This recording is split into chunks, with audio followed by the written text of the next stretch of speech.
Welcome to A Live with Amanda. Today we're going to jump in and we're going to be talking about what to do if you're seeing a decrease in referrals. I've been seeing people talking on Facebook about this, that they have, they had their heydays, they had a lot of referrals coming in, and now they're not seeing quite as many referrals. And what should they do? So to empathize, I totally understand. I totally get it. Like I said, I've seen this from a lot of other people. The reality is that more and more people are going into private practice. Kudos, great. So excited for everybody going into private practice.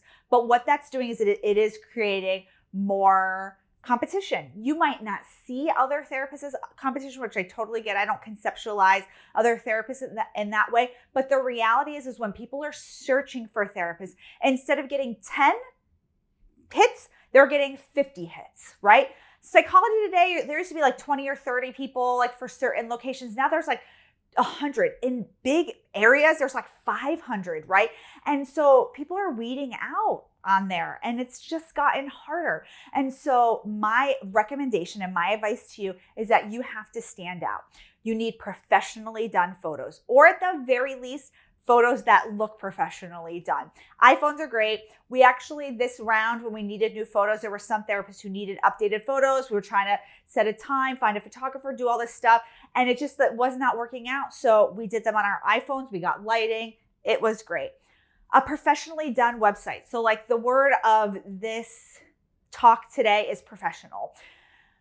Again, you might build your own website on Squarespace and it looks really nice, or you hire somebody.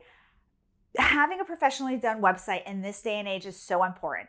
Even if somebody clicks on your Psychology Today, they hit my website, view my website or visit my website, and they're going to be looking at your website and looking for keywords. I can tell you when I start to look for a specialist, and a lot of the times when people are in private practice, you want to become a specialist so that you can stand out from other people. People want to see on your website that you're talking about what they're coming in for.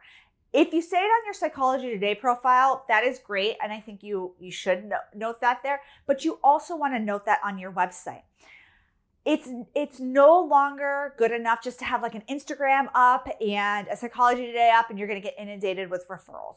You have to really do things to make yourself stand apart and really be the specialist in your area. Really nurture relationships with other therapists that can send specifically to you.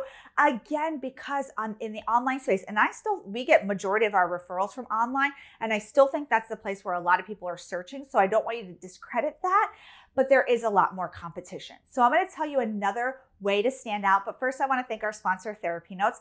If you're looking for an electronic health record that's really full service, one that can help you build your solo practice, your group practice, your in-person practice, or your virtual practice, your private pay practice, or your insurance-based practice, I want you to check out TherapyNotes.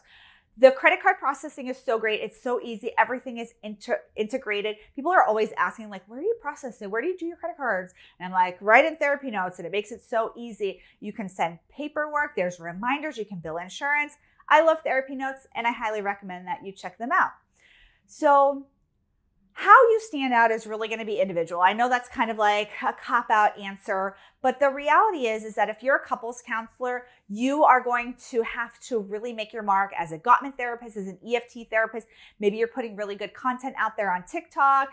If you're working with children and teens, having an office is going to be really helpful. I think if you work with children and you're virtual, that's fine. But the more and more people are calling for in-person, right? I think that there is a huge, so you see how big my hands got? Huge avenue for people that have offices. So if somebody came to me and said, Amanda, I want to build a 6-figure practice. Like I really want to have referrals coming in. I want to build up something great. I would recommend that they have an in-office like an in-office place to have sessions. That's going to be really in demand and that's going to help you stand out.